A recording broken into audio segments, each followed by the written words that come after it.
everybody, and welcome to The Scares That Shaped Us, a podcast about horror writers and the stories that made them. I'm your host, Matthew Jackson, and today we are joined once again by one of our favorites. He is the Bram Stoker-nominated author of works like Things Have Gotten Worse Since We Last Spoke, Everything the Darkness Eats, We Are Always Tender with Our Dead, and much more. His latest book is called Wretch, and it is available everywhere you get your books on March 24th. Eric LaRocca, welcome back to the show. Hello, thank you so much for having me. I'm so honored to be here and chat with you. It's always a pleasure to talk to you. We always have fun, and we're going to talk about a really cool story that you picked for your topic. But first, I want to talk to you about Wretch a little bit because this is your Saga Press debut. Congratulations! Thank you. Saga is one of the best genre houses doing it right now. They recently picked up Haley Piper, and now they've got you, and they're always getting great new talent in there. I guess just to start, since we're talking about Saga, what was it like working at Saga for the first time? It was incredible. I mean, it was a dream come true. Tim O'Connell is my editor over there, and he is a genius. Like, the man is so insightful, so smart, and is a really big fan of my work, which I feel like is uh, always a good thing when you have an editor that really likes and appreciates what you do, and really gets your vibe and your aesthetic. So he's wonderful. It's been a joy to collaborate with him and everyone else on the Saga team. I feel really good about Wretch. I feel like it's a very different book in a lot of ways from my other releases, but also like has that LaRocca DNA threaded throughout, like the grief, the yearning, the complex, complicated representation of homosexuality. Um, it has all of that, but I feel like it's not as aggressive as maybe some of my other works, like We Are Always Tender with Our Dead or At Dark I Become Loathsome. Those are very like volatile books, like very like sledgehammer you in the face. I feel like Wretch starts out a little bit softer, a little bit more like it ruminates a little bit more, and has like a softer kind of vibe to it. And then in the end, it just ratchets everything up to like 11. But yeah, no, I'm just really excited about it. Yeah, I would say having read it now, it's one of your more patient stories. Like Yeah. it's very layered, and you are very precisely laying out these layers in the build up to what's going to happen. So while we're talking about it, for listeners who might not know about it yet, what can you tell us about Wretch? Yeah, so Wretch is a psychological body horror novel that is about a grieving widower who's lost his husband to cancer.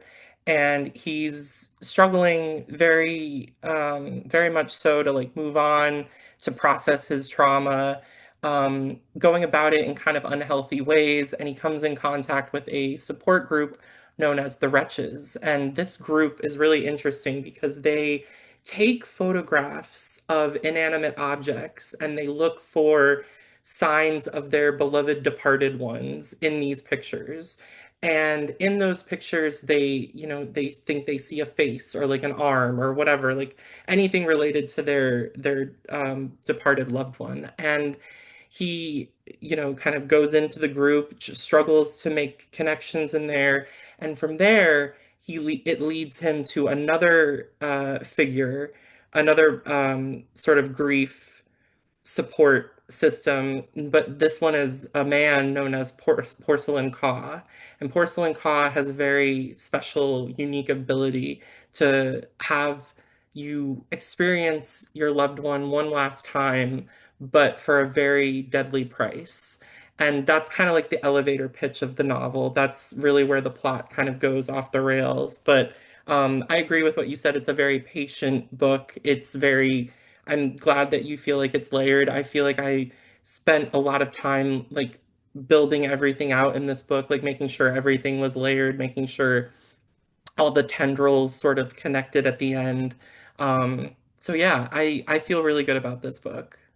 It is it's a really fascinating dive into, I mean, much like Everything the Darkness Eats or At Dark I Become Loathsome, it is a very fascinating dive into the darkness of one man that then spider webs out into a bunch of other stuff. But since you mentioned it, I love the concept of a group that is obsessed with searching for faces in imagery. And I know that that's a thing, right? Like Faces in Things is a social Yeah. media account that everyone can go look at. But the idea of searching an image, not necessarily for what we would traditionally think of as spirit photography, right? But thinking, Mhm. looking, like you mentioned at one point early in the book, you mentioned someone who believes they saw their dead loved one smile on the back of an armchair. Mhm. Just a very, very subtle, like, and as someone who can easily get lost staring at the textures on my wall and finding Yeah. faces in it, I'm so intrigued by that. And this brings me to something I really wanted to talk to you about with this book, which it's a recurring motif in a lot of your stuff, going all the way back to Things Have Gotten Worse Since We Last spoke, which is this idea of these dark subcultures lurking on the Mhm. internet. Yeah. Um, and a lot of it, your protagonist Simeon, he has these he likes forums. He likes to, at night when he's lonely, because he doesn't have anyone living in the house with him, he just sort of searches around random forums, and some of them are random, some of them are tailored to grieving people. um and he finds all of these strange dark tales about porcelain and all of these other things. Is that something that you have spent a lot of time doing? Is that a big part of your like horror DNA, is searching the web for these kinds of dark things? I mean, the internet terrifies me, to be totally truthful with you. And I'm really afraid of stumbling across something that I cannot unsee. Hmm. That's one of my biggest fears, is seeing something that I can't unsee, or just being completely scarred by something on like the dark web, or like something that just would completely, it's almost like cosmic horror in a way, like something that you can't process, like something that is so upsetting, that is just so destabilizing. And the internet to me is a great resource. It's a great tool, but I feel like there is like everything, there's the flip side to that coin. There is a darkness there. There is, depravity and awful things being exchanged on like deep, deep parts of the internet. And that to me is really fascinating territory for any horror novel or book or, film. Um, I feel like that's really interesting, and that's a really compelling backdrop for me to set a story.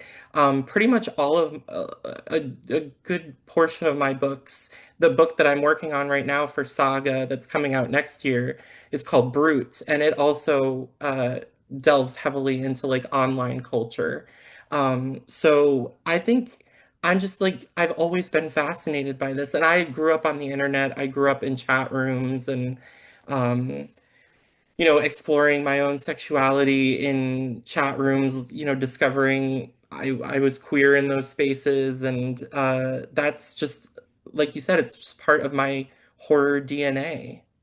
Yeah, it's definitely a big thing for me too. I have these memories of telling myself that, like, when I was trying to be a writer as a teenager, and telling myself I was doing research, but literally just going online and finding stuff like rotten.com Yeah. and just sort of digging down in. And it is interesting, especially because a photograph is one layer removed from reality. A photograph on the internet is another layer removed from reality. So you see these horrific things and you go, is this real? Am I actually looking? And it becomes this weird existential spiral. And I go through phases with it. And right now I'm not in one of those phases, but I am fascinated by stories that are able to excavate that in a realistic way. Um, I also just want to ask you about the character name Porcelain Caw. It is such an incredible, evocative name, because we all know what porcelain is, and it suggests a certain level of delicacy. But then Hmm. the word caw is a much sort of harsher sound coming after that. Um, and of course, I immediately think of Cass Caw and their Yeah. wonderful fiction and all Yeah. the incredible stuff they write. But how did Porcelain Caw come to you as a character name? I mean, it was pretty organic. I mean, I'm obviously a huge fan of Cassandra Caw. Yeah. Their work is phenomenal. I loved Nothing But Black and Teeth and Oh The yeah. Salt Grows Heavy. I love their work. But as far as like Porcelain, like that name in particular, this is gonna sound really weird, but like there's a an artist that I loved, and her name is Porcelain Black, her stage name. Ah, And she started a band back in like 2006 called Porcelain and the Tramps. And they did like, it was just her. She was like in her late teens, early 20s, and she did these like really industrial, heavy, um, these songs, but they also had like this pop flavor to them. And she was really big on MySpace, and she got a record deal with Red One, who produced a lot of Lady Gaga's early works. And she went from Porcelain and the Tramps to Porcelain Black.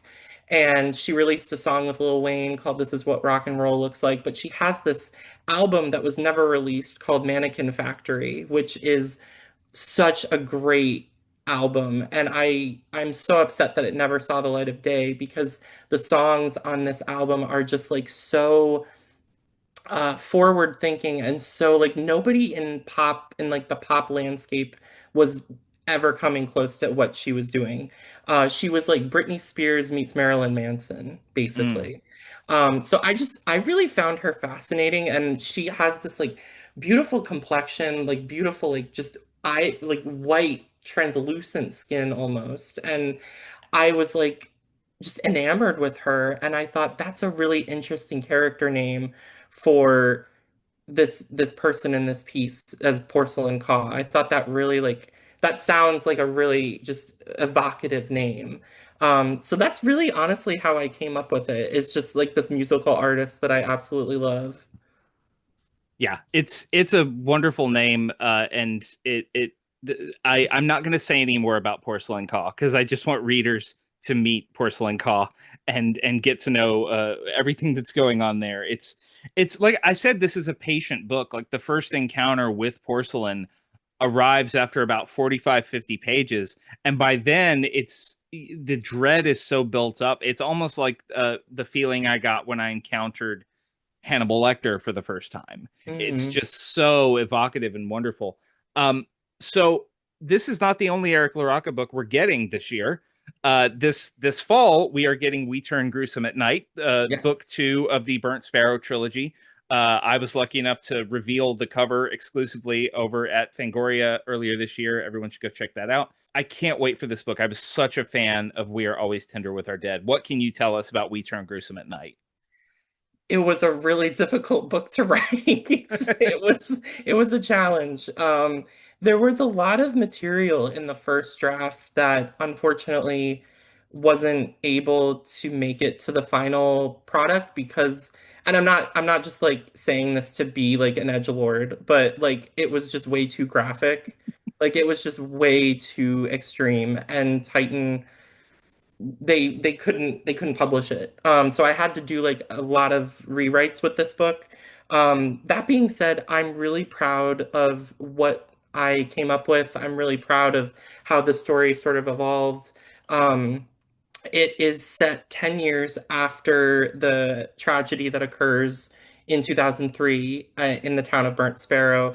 And it centers on Rupert Cromwell, who was the 17-year-old in the first book. So 10 years on, he's now 27. Gladys Esherwood, the wife of the man who kind of took the trespassers, the transgressors from the first book into his home at End House. It focuses on those two characters and the monotony they face every day, just existing in this purgatory state at End House.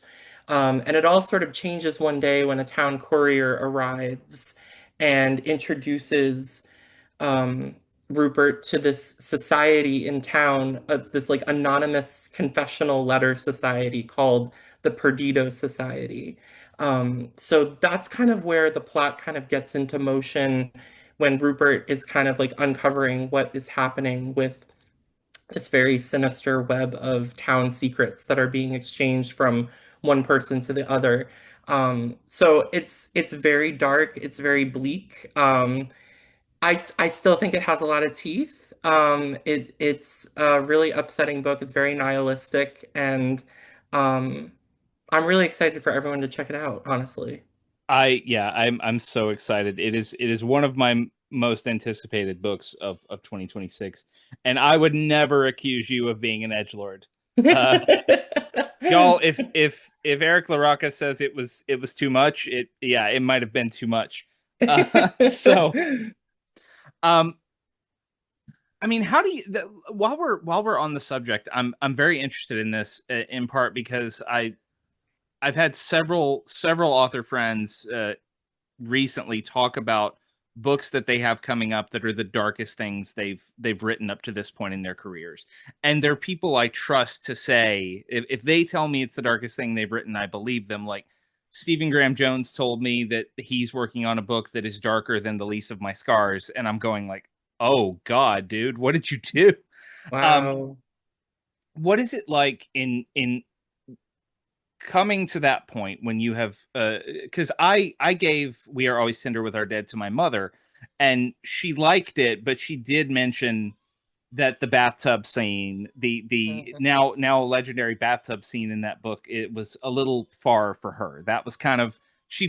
she found her line in horror um with that. But as someone who is very comfortable in these extreme horror spaces, what is it like for you working with an editorial team who's telling you like, let's pull back a little bit on this? Because you mentioned to me in a when I interviewed you for Fangoria that the bathtub scene in We Are Always Tender with Our Dead was something you had to fight for. I did, So yeah.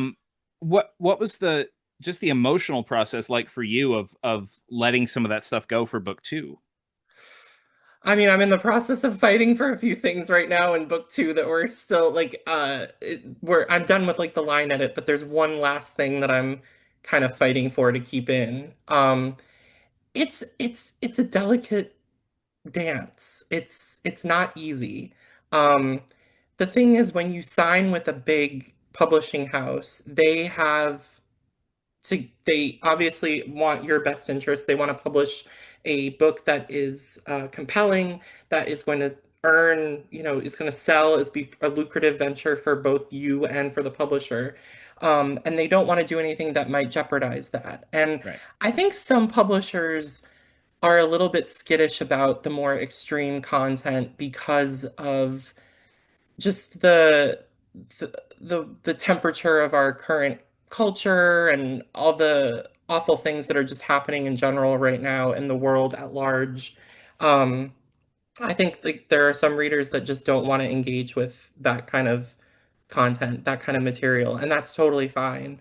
Um, but it is a difficult kind of walk sometimes to walk between like I want to be transgressive, I want to push boundaries and write things that are upsetting and challenging for people, but also I want to be marketable and create something that will make money for the people that are put investing money into me and my art, and it's challenging. It's there's no perfect way of doing it. So I definitely haven't mastered a way of doing it yet, unfortunately. There are things that I wish I could have kept in book two. But as far as content goes with some of this material, like there are just some things I don't think the public is ready for reading about in certain horror books. And there are just some things that I guess are just off limits that like once a character does something, it's kind of inexcusable, it's unforgivable. And um I understand it to some extent, but whenever I go into a book, I don't need to like the character. I don't need to like think the character is gonna like some sort of like insert of myself. Like I love reading books where the main character is like complicated and messy and grotesque and all those weird things that I love. But um yeah, I don't know. I don't know if I have like a perfect answer of like how to navigate that, but um it depends on each book. And um I think at the end of the day, the win is that like transgressive literature still is getting published. Maybe it's getting diluted a little bit in the editorial process, but a win is a win in these fascist times, unfortunately. What all this really means is that everyone needs to go buy as many copies of Burnt Sparrow as possible so that one day we get the Burnt Sparrow omnibus with Yes, never before read bonus material yes, that's even darker, the stuff that was too dark to print. Uh, exactly. so we'll look forward to that. But speaking of characters that are messy and complicated and monstrous, we're going to talk about the story that Eric brought today. This was very cool for me because this was one that I had not read before. I knew it by reputation, had not actually read it until this. It's called Fabulous Beasts, written by Priya Sharma, published as a Tor.com original in 2015. It won the World Fantasy Award that year. You can now, I think is it still free to read on Tor.com is now Reactor.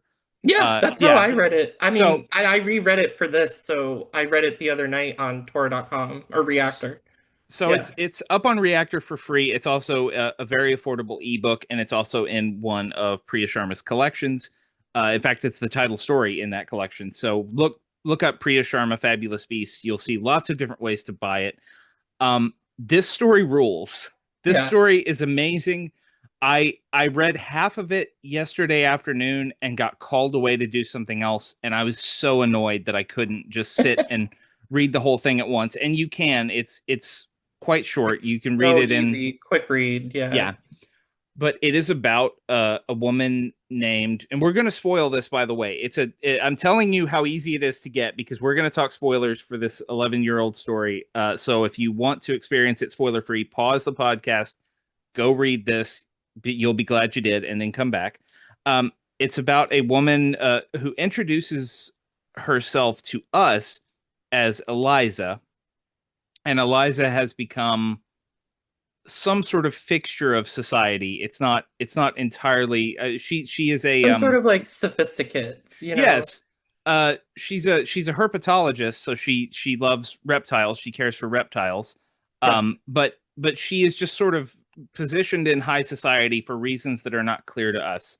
And then through flashbacks, she reveals that her birth name is Lola, Hmm. and she grew up in a very poor working class part of England with her mother, her aunt, and her cousin Tallulah.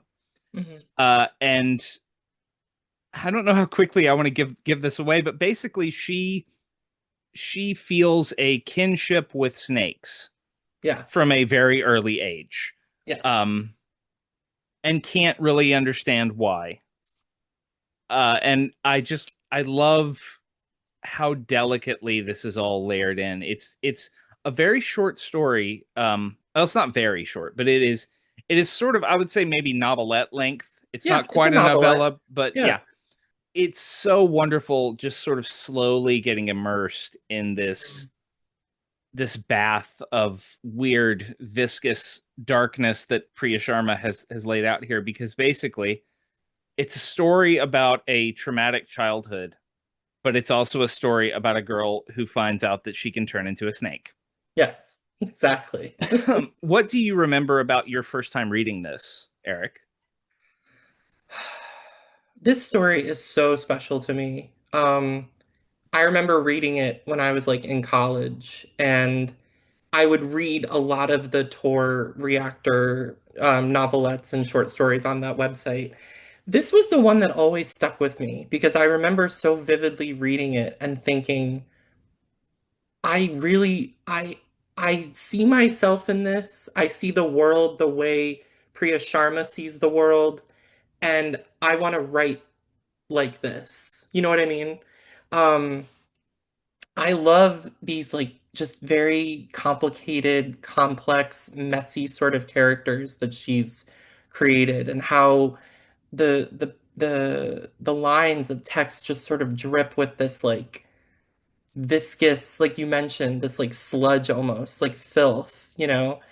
Um, it just it just completely blew me away. This story absolutely blew me away. The lyricism of it, the pacing, everything is so expertly laid out.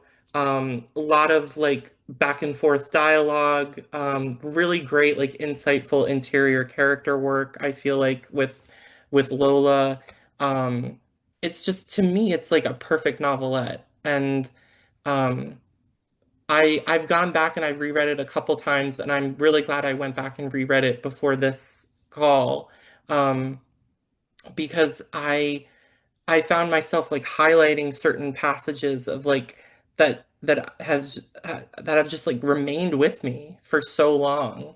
Like her talking about like snakes are easy to charm, it's people I don't know how to be around, something like that. Like, there's just so many just beautiful moments in this book, and then also such filth and depravity. And that's really what I try to bring out like in my own writing.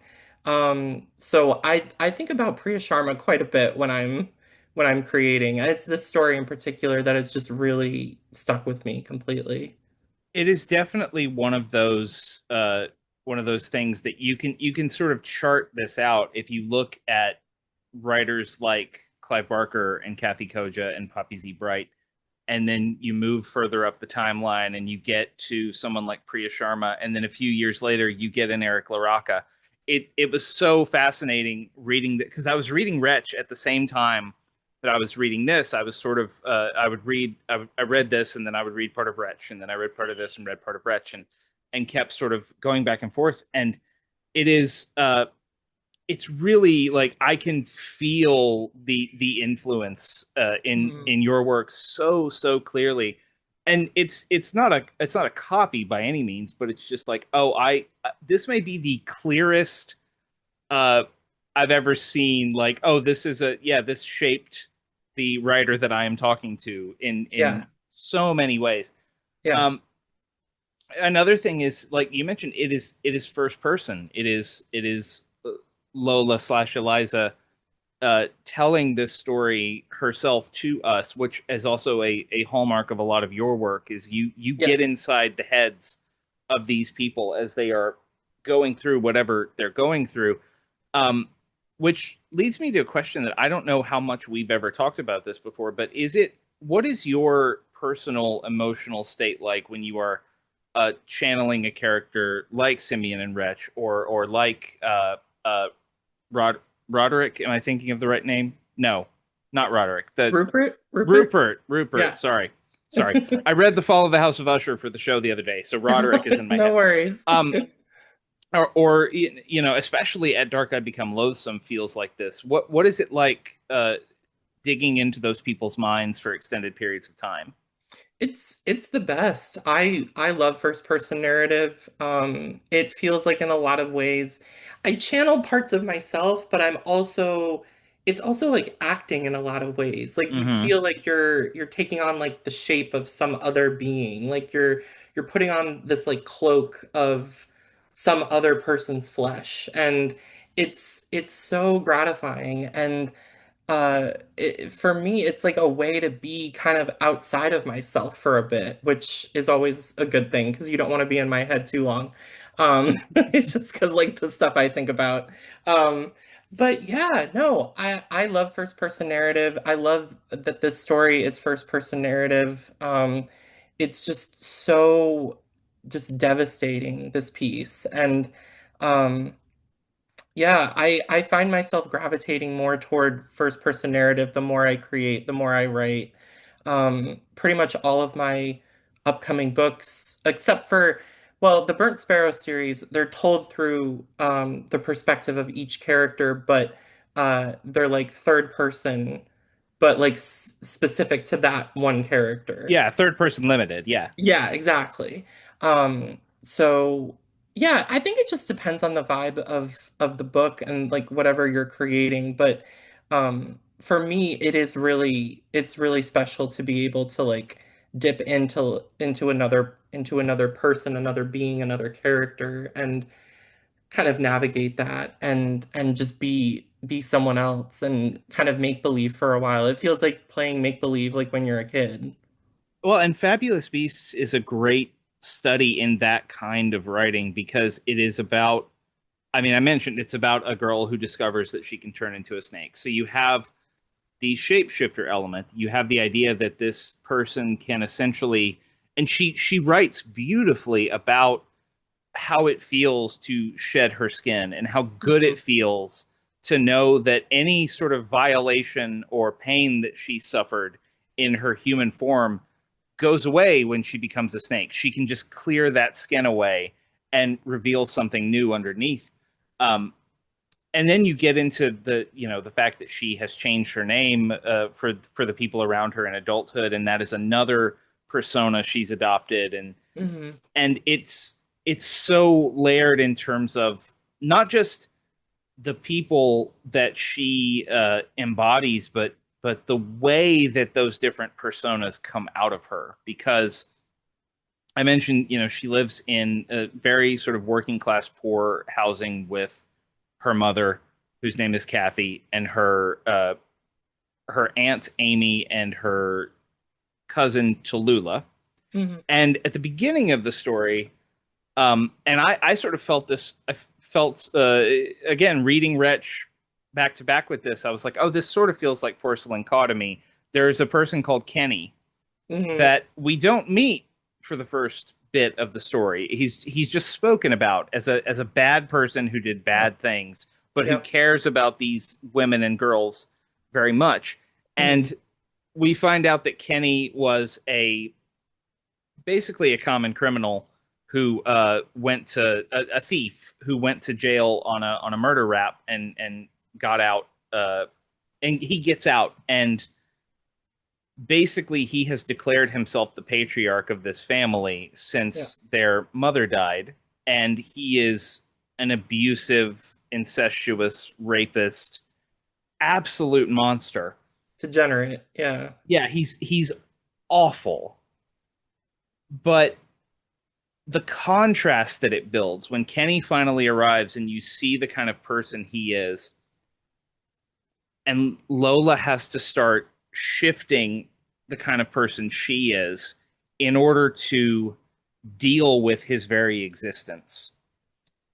And so, along with knowing that she can just very quickly shed her skin and become a snake, there is this slow transformation into her own version of a monster, Mhm. which I love. And that is so present in your fiction as well. Like this idea that we can become we can become monsters, but we don't have to necessarily be the bad guy. We don't have to judge our monstrousness. Our monstrousness can save our lives in Totally. many It cases. doesn't always define us, Yes, right? Like our monstrousness is a component of us, but it's not the end all be all of yes, us. yes. Yeah. Um, and I have to spotlight one scene in here because it's the scene that sort of sets you on the path to where the story is heading, where the Lola finds out that she has snake like abilities when a kid at school is bullying Tallulah, and the kid tries to hit Tallulah, and Lola bites the kid's hand Hmm.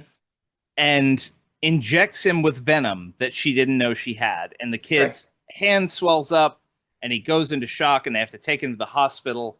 And so then Lola's mom has to go talk to this kid's mom, and the kid's mom is very like, "Oh, don't worry about it. He started it. It's Hmm. fine. Don't worry. Like it's okay." And Kathy is going, "No, but like she really hurt him. Right. She bit him." Yeah. And this mom is going, "Don't I know, but it was his fault. Don't worry about it. Don't worry about it." And you slowly realize that it's not just a case of bully and bullied. It is a case of this mom who doesn't really know this little girl is realizing before this little girl's very eyes that she's a monster. She has Yeah. encountered a monster, and her tactic for dealing with that is to go, "It's fine. I'm just going to back away, Yeah. and we're not going to have any more contact with the monster girl." And Yeah. it does something so fascinating to Lola. And I'm going to be rereading this story so many times to sort of get the trick of it. But like, What do you take from Sharma's characterization here? Because it is such a wonderful gradual shift in the way that Lola views the world. Yeah, I mean, it's her whole being that kind of gets uprooted. And especially when Kenny comes into the picture, it's like her whole sense of self like starts to mutate. And this whole story is really about transformation and, shedding skin, becoming something else. But I think Priya's character work here is just absolutely sublime. I mean, her depiction of Lola, the interior work that she does with her is just absolutely mesmerizing. And um, like I said, I found myself just highlighting certain passages that I really loved and really I identified with. And I think the story is about monstrousness, but the real monster, like in a lot of Clive Barker's work, Yeah. is the more human character, or rather, the one that doesn't have any supernatural powers. So Kenny being the main antagonist of the piece, with what's revealed about him and who he actually is and how he relates to Lola. And um, I find myself really interested in that sort of like the way Priya Sharma plays with that. And it really is reminiscent of like Cabal by Clive Barker, where like Yeah. the monsters are the monstrousness can save you in a lot of ways, like you had said. And the being like normal, and well, not that Kenny's normal, but he doesn't have those supernatural abilities. It's an interesting paradigm, I think. It is, and it lays out by the time you get to the end of the story, the understanding arrives that this is also at its core, it is a story about misogyny. The real Yes. monster is misogyny because Kenny is he's Kathy and Amy's brother, Yes.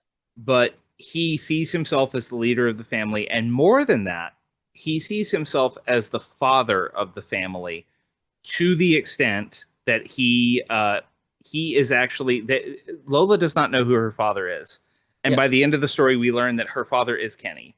Right. Kenny and Kathy had an incestuous relationship, and that produced Lola. And the reason that they had that incestuous relationship, at least in part, is because Kenny is a snake breeder, or wants to be, and realizes that the women in his family have this ability to transform into snakes, or at least some of them do. It also reminds me a little bit of Anne Rice's Mayfair Witches.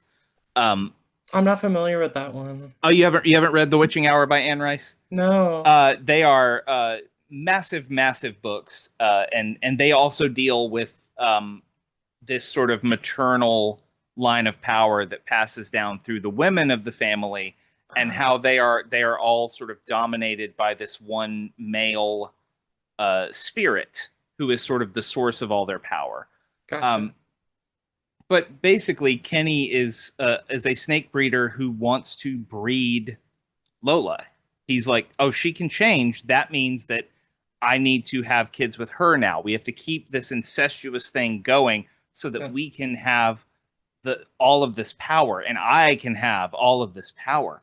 Right. Um, and it is just the most depraved view of uh, a woman that anyone could possibly form. Like there is it's a wonderful case, and Clive Barker's done this a lot, where you're like, okay, well, this girl can turn into a snake, and she's not that scrupulous about attacking people or escape using that power to escape or doing all these other things. She is a self-admitted monster, but she is nothing compared to her uncle slash father in this case. And Exactly.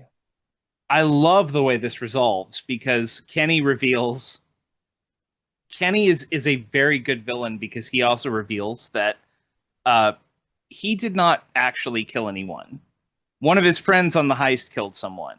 He took the fall and hid the diamonds that they were going to steal, Mm, so that everyone would respect him and love him and mm, think that, oh, he took the fall for me. He saved us all. Kenny's the man. and then he's going to get out of jail and get rich and breed his sisters and his daughters into these powerful snake women and just have like a crime empire. Right. Which is the other thing I love about it is like it's half a Guy Ritchie story and half a Clive Barker story. Right. It Yeah. has that weird sort of seedy British underworld thing happening too. Yeah. And of course, it's about, Lola taking her power back, becoming the monster that she was born to become in a way that allows her to have the agency. Yeah. And it does, and that reveal, the whole incestuous reveal, the reveal of what happened to these diamonds, what Tallulah does to get back at Kenny, and how she rescues herself and Tallulah, and they go off and live new lives. That all comes in like the last 10 pages. Yeah. And it does something that again, looking at the parallels to your work, where you already have girl who turns into a snake and has bitten someone and can inflict damage to people and all of those things. That alone is an incredible story. Like if you wrote that as a 10 pager, Yeah. love it. Amazing. Right. Yeah.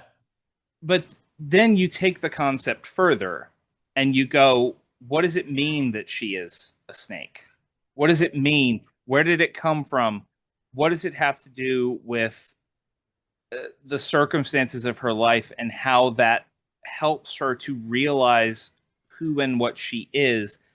And that to me is very much in line with stuff like At Dark I Become Loathsome. This idea of like, oh, there's a guy who ritualistically buries people alive and then digs them up so that they understand the value of life. They have a near-death experience, and then they are somehow ritually cleansed through this live burial exercise. And then it just pushes into a completely different place by the end when you understand the end game of this whole thing. You said you think about Priya Sharma a lot. Like, is the structure of this story something that's kind of imprinted on your brain as well? Absolutely. The structure is just so perfect. I find myself, I love writing novels, but I really feel like I'm much more comfortable in the novelette sort of sphere. And Priya Sharma writes regularly short fiction.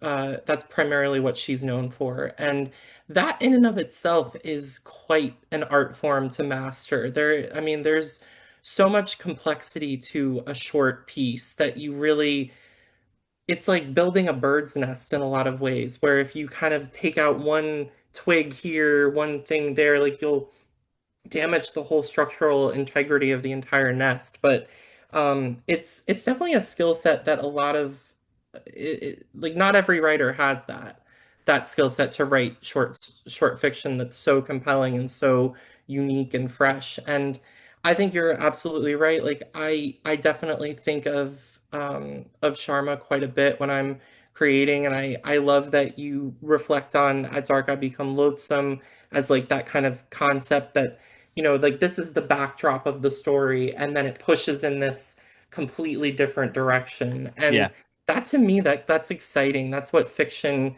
and film do. Like that's what really excites me when I'm reading a book, and it just like takes me by surprise. And I think at the end of the day, like what I can distill all of this into one thing, one coherent thing about why this novelette really speaks to me is simply because it really surprised me. It just really shocked me. And it made me realize you could do things in fiction that I hadn't really seen done previously. It just really took me off guard. And I think because of that, and I read it at such a younger age, like it was such a formative experience for me. And it really kind of grounded how I view writing fiction, how I view writing just any sort of queer character. Um, it all really stems from this from this book, from this novelette. Yeah. It's really interesting because Stephen King talks about this in On Writing, this idea that when you're young and you want to be a writer, what happens to your brain is you read a story that you really, really like, and then your brain wants to imitate that story. So you write this thing that's maybe not usable, but it's essentially just a large imitation, a tribute to the thing you just read. And that happens with every writer you find. So if you read a Stephen King story one day, next thing you know, you want to write like Stephen King. You read a Clive Barker story the next day, you want to write like Clive Barker. And it Yeah. goes on like that until you form, he calls it a stew Yeah. of influences, which becomes the beginning of your style. Yes. And like I said, I don't think I've ever had a story on this show that unlocked for me the style of a person more than this one did you.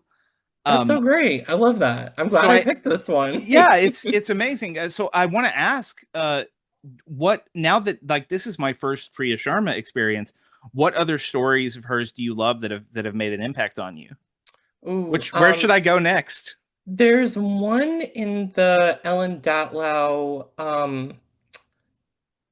anthology about birds that she wrote that is phenomenal. I highly recommend that. I'm blanking on the title of that story.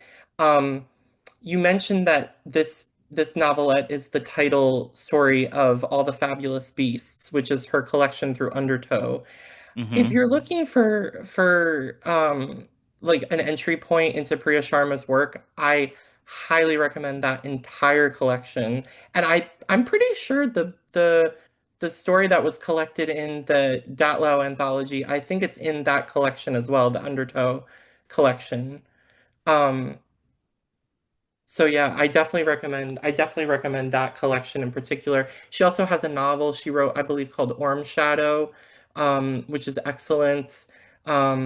It's just yeah, I really find myself just drawn to her short fiction especially, and that collection in particular, All the Fabulous Beasts, is just so brilliant and so perfect.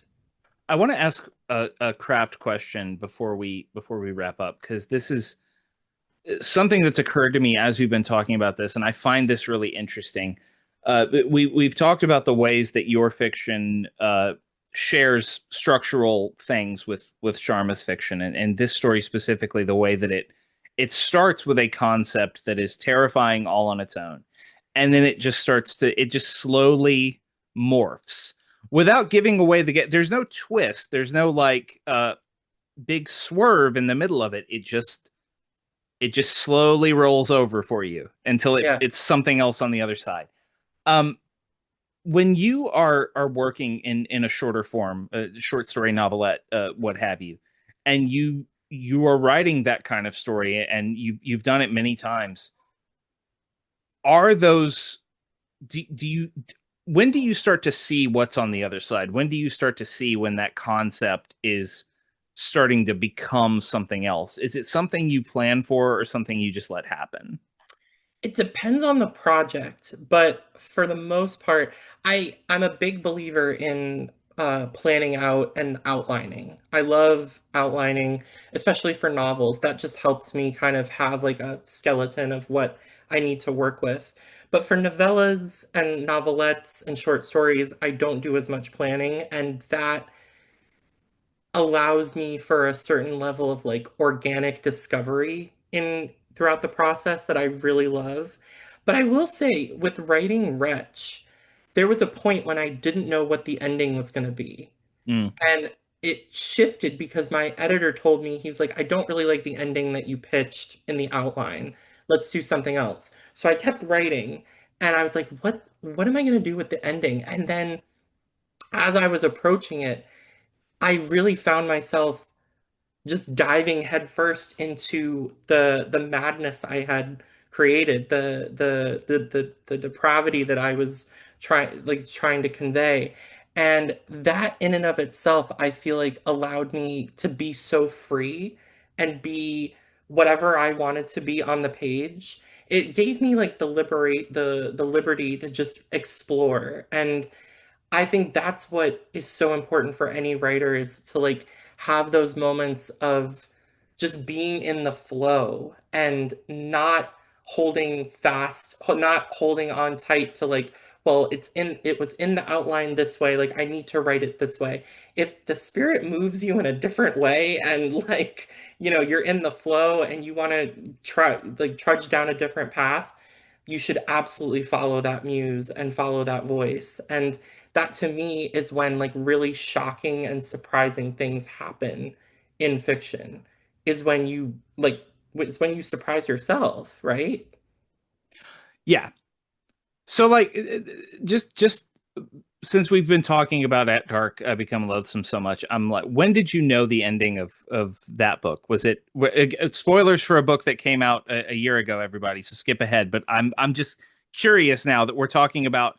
I love the tension between planning and spontaneity in writing. I love it, Yeah. especially because I am extremely bad at planning. Like my version of outlining is when I figure out something that needs to happen next, I write it in all caps at the bottom of wherever I stopped in the draft that day. I just write, "Hey, make sure you do this tomorrow, dummy." You know. Yeah. So what? Let's talk a little bit about how you found the ending for Loathsome.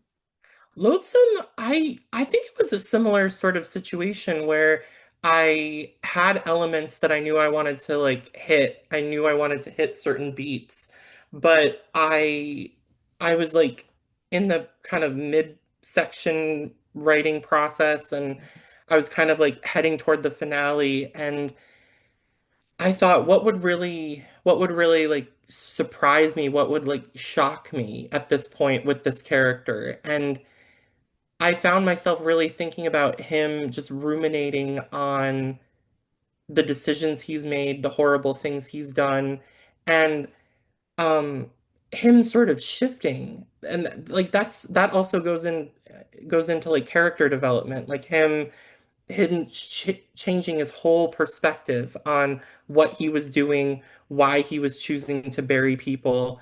But I thought like maybe a moment of gentleness at the end. I feel like that would like that tenderness I thought would really shock people and would really like move people, readers, you know. Um, so I think it was just like really an organic decision to just go in that direction and see how it goes. But I think that book in particular, there wouldn't have been like any other ending that would have worked. You know what I mean? Yeah, And that's that tension between like planning and the spontaneity of just creating and going full force, and you don't know where you're heading exactly.